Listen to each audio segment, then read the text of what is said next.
And we continue with the last story in chapter 33, and then I will go on with 34.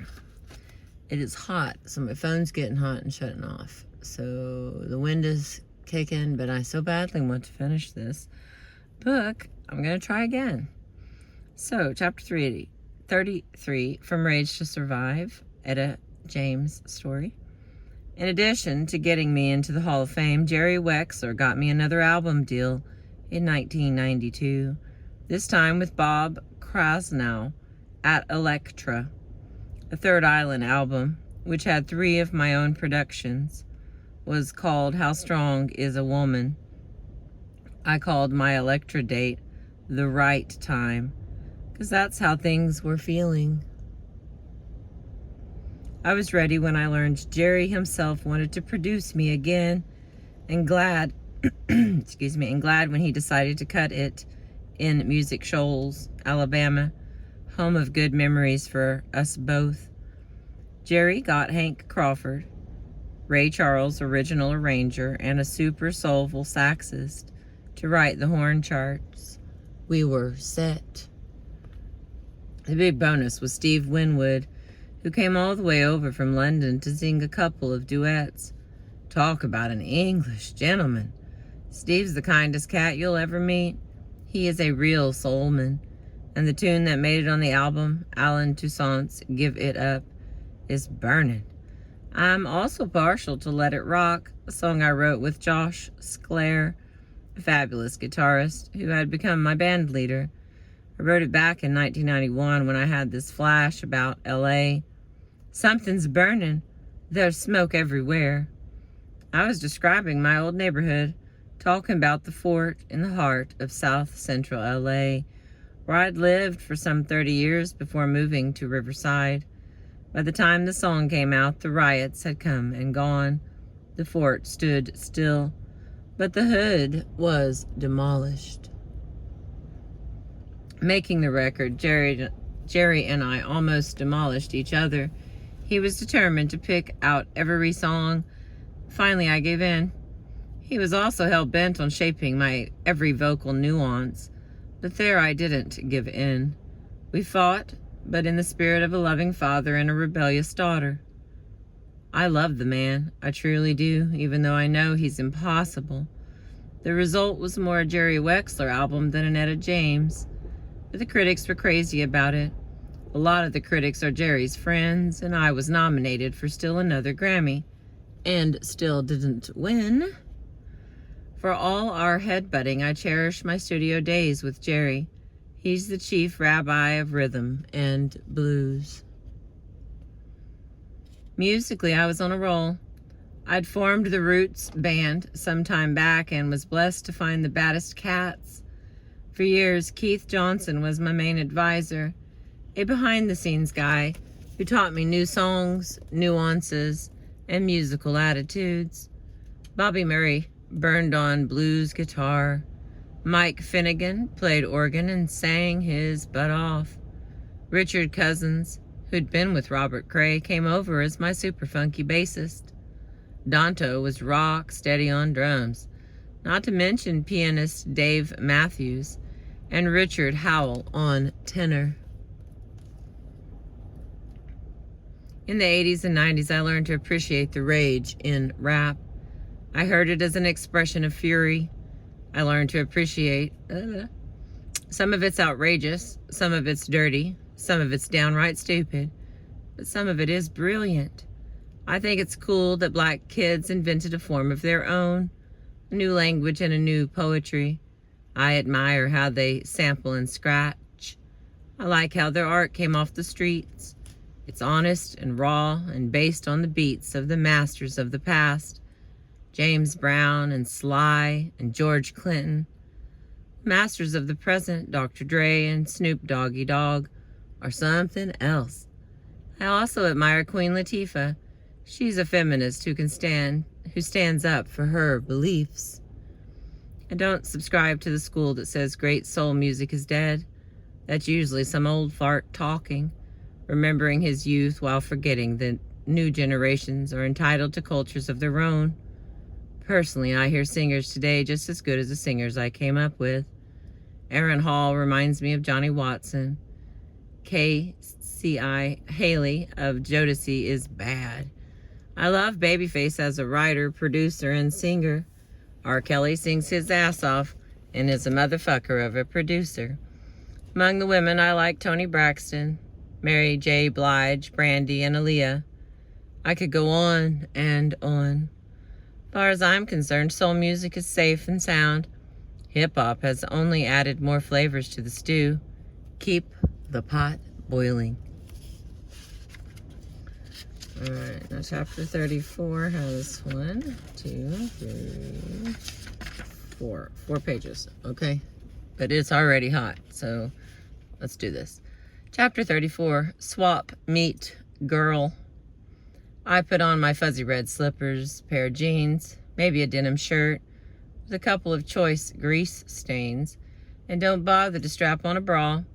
I curl those pink and blue rollers in my hair, grab me some morning donuts, and head out to the swap meet, where I mix in with all the other folks looking to buy a wacko lamp, an old set of garden tools, or some weird bird cage. Snotty-nosed kids are running around. White trash and black trash are looking to buy and sell their own trash. I'm snacking on cotton candy or Polish sausage on a big old bun. The sun's shining and, well, this swap meet girl is happy. These days, it's how I relax. I can also dress up and parade around the fancy department stores in the mall, spraying myself with sample perfumes until I stink so sweet my own dogs won't go near me. My dope compulsion might be finally put to rest, but my shopping compulsion is alive and kicking. Shopping is still the best antidote to depression I know. Feel bad? Buy something. These days outside of work, I'm a homebody. I like kicking back and watching TV. I never miss Oprah. And I love cop shows. I've always had a secret fantasy about becoming a cop. A tough-ass street cop who's so sharp she's promoted to detective and deals with cases no one else will touch. That's a job where I could let off some steam. Dirt biking is another way I let off steam. Me and Artis and the boys will take our 6 dogs, pack up our 3-wheelers, go-karts and dirt bikes, and head out to Beaumont, just outside Palm Springs. We go crazy out there in the desert, roaring up the hills and down the mountains, round the curves and over the sand dunes, getting all muddy, with the dogs chasing us in the wind in our face. They usually gotta tow me out of some ditch, but I don't care. Dirt biking's a blast. Settling into late middle age as I write this, I'm 56. I suppose I'm still raging. I know I still have a lot of bad feelings about myself. Take my performances. Fans will see me kicking off my shoes and stomping on stage, turning my back, sticking out my big butt, and shaking it like a fool. I'll rub my hands all over my body, roll my tongue, and play the slut. Been doing that shit for years. Why? I'm conflicted. Sometimes when I sing live, I feel like the devil gets in me. I want to scandalize the squares. I want to be bad. I'm defiant. I know people are thinking, man, that woman is fat. And I want to show them right off that I don't give a shit. But I do. I feel like a clown. I feel the humiliation every fat person feels. I get tired of treating myself like some joke. The joke, you see, is my way of hiding pain. It is protection, and it feels like punishment. It's taken me most of my life to come to terms with the white powder addiction, heroin and cocaine. For years now, I've also put down other habits like cigarettes and booze. But food started earliest and lasted longest. For me, food is the killer. I don't have to face drugs every day. The dealers and users are out of my life. But every day I do have to face food and the struggle to control my appetite. Don't get me wrong, I ain't looking to look like Diana Ross. I'll always be a big woman, and that's cool. That's me. But for years now, weighing over 350 pounds has threatened my health and happiness. Twice I've been to the Pritikin Center in Santa Monica and believe in their philosophy of nutrition, low fat, fruits, vegetables, and many small meals over the course of a day. I'll get on the program and stay on for months at a time, but then, like an addict binging on high-powered heroin, I'll junk out a mess of barbecued spare ribs. I'll make myself sick. I'm hip to a wonderful 12-step program designed for eating disorders. I like Overeaters Anonymous, although pride and laziness keep me away. But this year, using a combination of therapy and Pritikin practices, I'm starting to shed. Progress is slow, but I intend to keep it steady. We'll see. I've had some therapists say that my obesity goes back to my mother and our troubled relationship, me looking for love, trying and denying and dying for acceptance. Well, I'm happy to say that recently things have been improving in that area. After a lifetime of nasty battling, Dorothy and I have come to a certain peaceful understanding, at least for now. It started a couple of summers ago when I was playing the Hollywood Bowl. For the first time ever, Dorothy showed up to see me sing. Seeing her shocked me.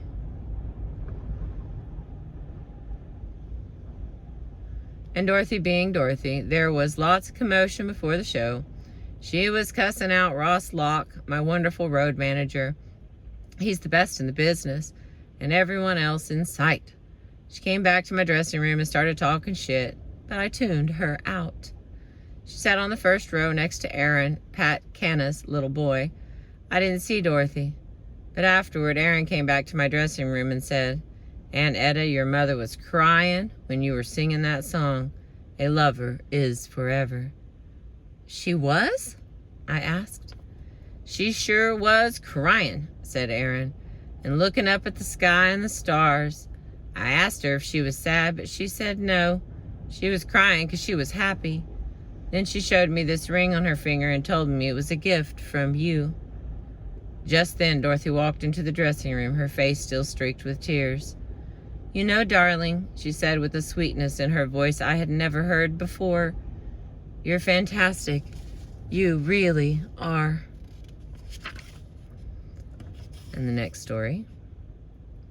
It took me years, maybe my whole adult life, to do something I'd always longed to do, dedicate an album to my mother.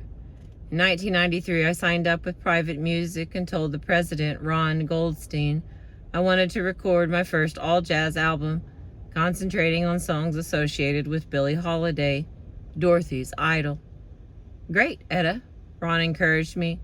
"No one will do it with more feeling." My manager, Lupe de Leon, had set up the sessions a few years before with Cedar Walton, the great jazz pianist, as musical director, but I'd chickened out. I was afraid that I wasn't good enough or disciplined enough to sing pure jazz. To me, R&B singing was messy, while jazz was exacting. I still had conflicts, still thought about jazz divas like Carmen McRae and Sarah Vaughan as untouchable icons, thinking like the 13-year-old Etta who had been in awe of Billie at the NBC studios in New York. I froze with fear and canceled, but the idea wouldn't go away. And in October of 1993, I finally found the courage to fulfill the dream. In Cedar Walton, I also found the ideal pianist and arranger. His charts were clean and crisp, not a wasted note, and his own playing incredibly sensitive. He created the mood I was looking for. His jazz was precise without being uptight, respecting the old songs while dressing them up in modern clothes.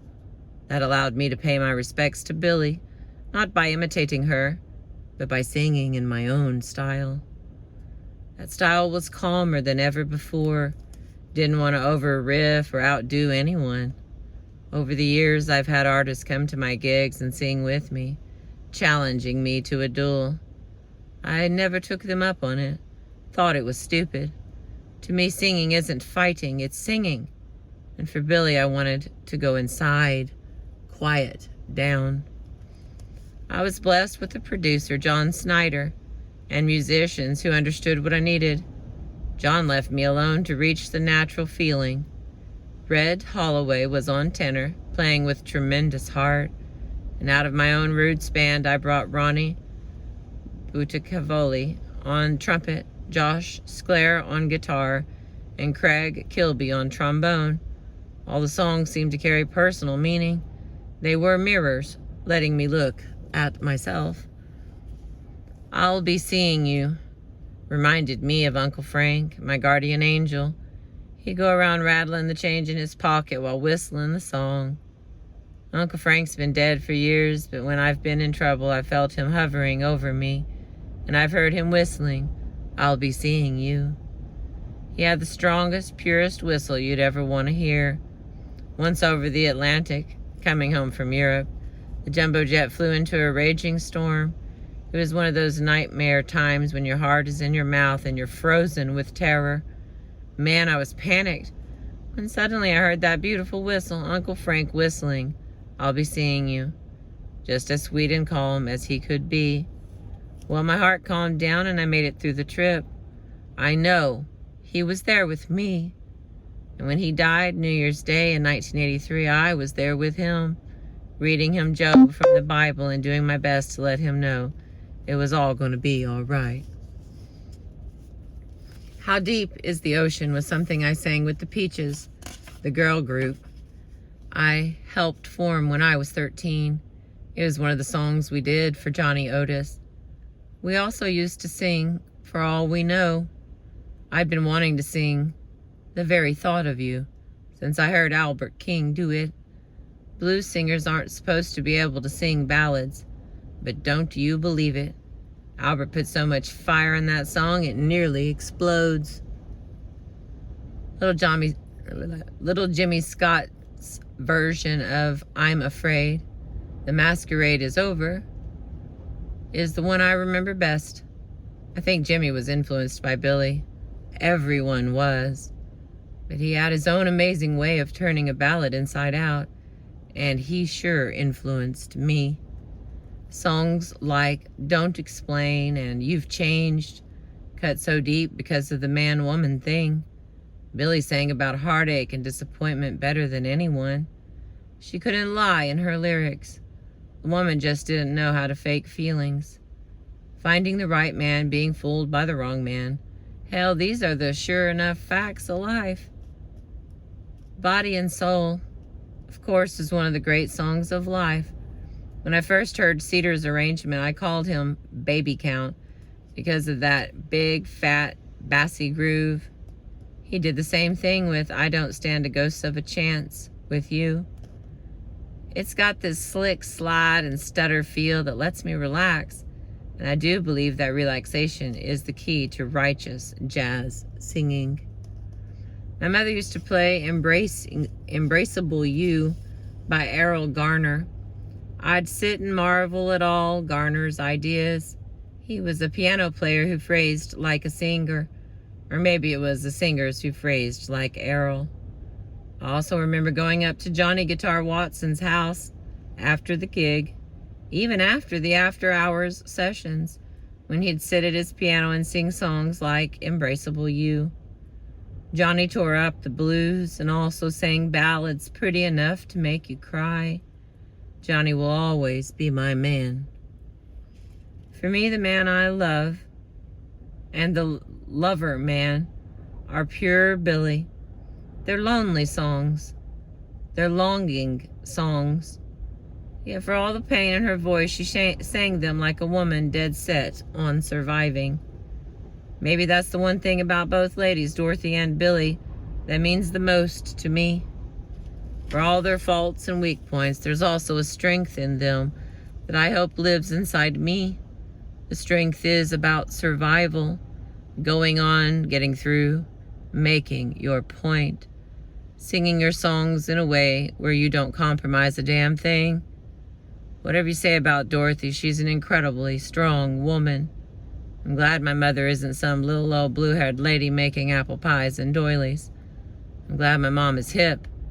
And the gutsy spirit of Billie Holiday, well, that spirit will never die. I wanted to be associated with these women.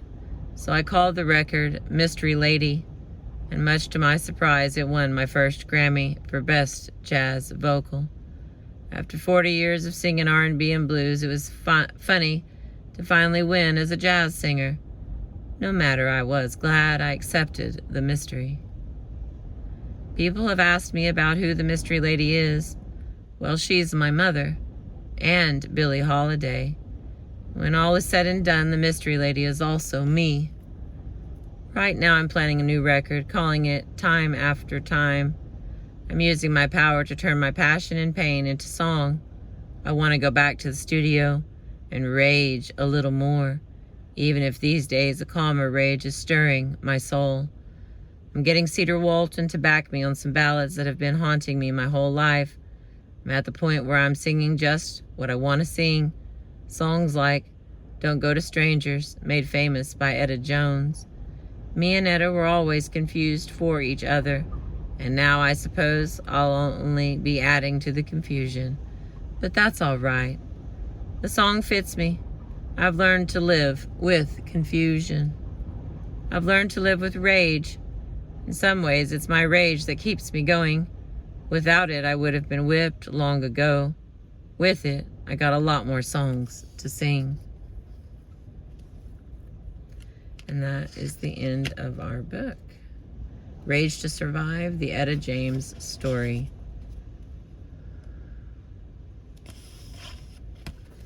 Thank you for letting me read this book to you. I have enjoyed it. There was a lot of pictures in it that I didn't show us, but you can probably Google most of those. We did it, my friends. Thank you again. I appreciate you.